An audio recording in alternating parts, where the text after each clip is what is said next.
Hey guys, this is Dan with Gears and Gadgets. Thanks for tuning in, back with another video a day till this channel hits 100K. This is video 99 now, coming up on 100. Blows my mind. Now, I woke up this morning and I saw an article that the federal government is cutting 25% of the nhtsa, or National Highway Traffic and Safety Administration. I think this is bad for all of us. Now, anytime I make a video, and I'd say politically related, but even just any video in general, anytime you bring out somebody from the far right, far left, they like to accuse you of being a shill for the other party, regardless of knowing who you are or even what you're associated with at all. But what I'll tell you guys is that I am associated with just consumer advocacy. This is not political for me. This is just a matter of I don't think this is good for us at all. Now, I've done some videos in the last few days talking about this hollow steel / plastic upper control arm from Ram and how much I dislike it or how much I'm unsure about it. But truth be told, the conversation, it doesn't really matter what we think. Is it safe? Is it not safe? If there is a problem with something like that, which that's not currently under recall, but NHTSA is there because we want the federal government, when it comes to this stuff, to step in and make sure that if it is faulty, that we, the consumers, are not driving around potentially causing havoc on the highways with unsafe vehicles, or just even having products that are not good for us, the consumers. Now, when it comes to this, do I think the federal government is good at doing anything? No, not really. But in terms of NHTSA, this is one that I just don't tend to have that same mindset of like smaller government is better, because I don't think I trust these auto manufacturers to self-report everything on their own. I think that these auto manufacturers, if they had the opportunity to think they might be able to squeeze one by, that they would be more likely to do that than they would willingly go and self-report and cause a recall. It's going to cost them tens of millions, if not billions of dollars, Lord knows. So I look at the last, say, 20 years of recalls, and we'll go back to 2009. Toyota, unintended acceleration. I remember when I heard about this problem, thinking, man, these idiots, these drivers, their floor mats are getting stuck underneath their accelerators. Like, how do you not understand that as a driver? Well, it actually turned out there was also an issue with the accelerator pedal itself. There was a problem with the throttle assembly where things could wear out. And over time, when you would let off the accelerator pedal, it would just stay in the accelerated position, which that's not good, especially for somebody who doesn't really know what to do in a panic situation. It's not good at all for anybody. So that was 2009. 2014, probably the biggest recall that's ever impacted any of us in our modern lifetime. Might be the biggest recall that ever happens, period. Takata airbags. 67 million cars are impacted with that. There's still millions of cars on the road today that are rolling around with airbags that theoretically could have a propellant. When you get in an accident, the chemical in that airbag that makes it go poof also blows out shrapnel into people's faces, and it's killed, they say, 28 people. That is probably, again, one of the largest recalls in our modern time. Now, this is also a reason why when I start seeing these recalls and people look at something like these upper control arms and go, oh, it meets engineering standards. They want to put it on the vehicle if it, wasn't engineered to be able to do what they say it can do. Well, yeah, all of these recalls include components that were all ran through engineers. And do you think any of those engineers were like, hey, these airbags are probably going to blow metal in people's faces? No, they all looked at it and went, this will work, until it didn't. That's why NHTSA exists, because engineering is not always foolproof. So 2014, that was Takata. Also in 2014, GM ignition switches, 30 million vehicles impacted by that, where the ignition switch could just go from the on position to the off position. If you're going down the highway, power brakes, power steering, everything. You lose all of that, you're in some serious trouble. And of course, that is a massive problem.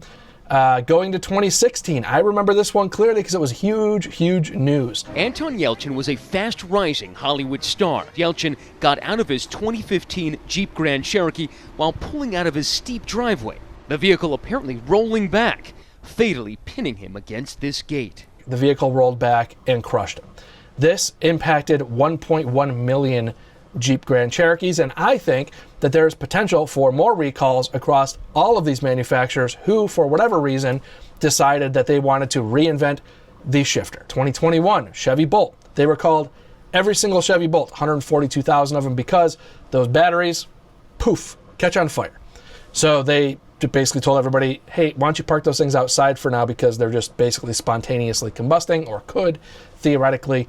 And I think as we get further into EVs, this might become a bigger issue. We want the federal government having a close eye on these things, because if they start being problems reported, we need to know. Now, in 2025, there is a preliminary evaluation going on with F-150s, similar to the transmission thing, where they're potentially downshifting on the road. I think this is 2015 to 2017 F-150s, where you're going down the highway and the vehicle could suddenly downshift, reducing speed and causing accidents that way. I believe that one is currently under investigation. So all of these recalls, they save lives, but it's because the NHTSA is there for making sure and policing that these auto manufacturers are doing the right thing.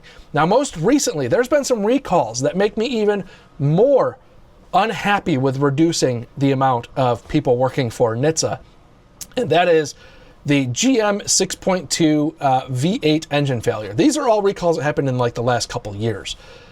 The 598,000 trucks, the last that I was aware of: Silverado, Sierra, Escalade, Tahoe, Suburban, Yukon.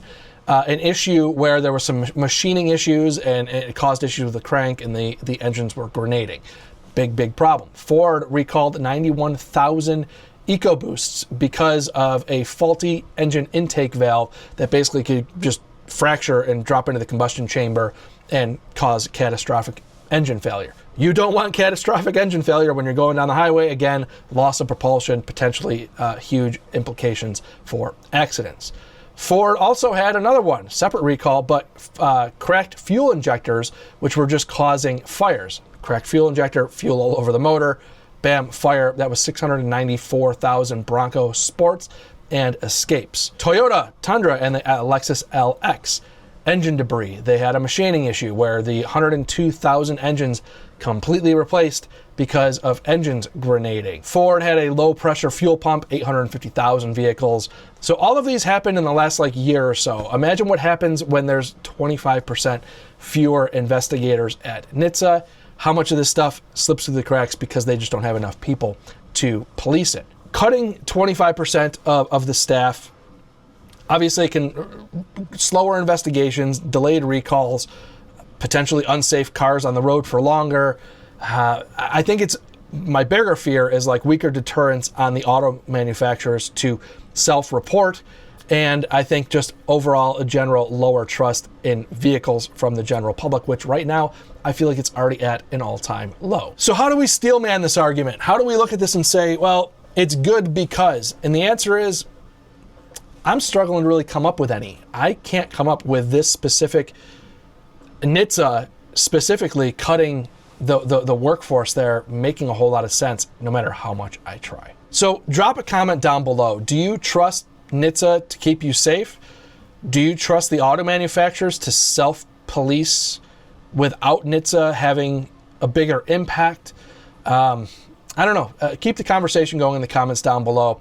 I will say that I am very proud that YouTube is a place for these discussions now, because if the government's going to shrink some of those, what I consider to be more impactful arms of the government, it's good that we, the consumers, have a platform to talk about this stuff and kind of go back and forth, hash it out in the comments below respectfully. So with that said, thank you guys very much for tuning in. If this is your first time tuning in, please hit that subscribe button down below. Remember, likes go a long way to help support the channel.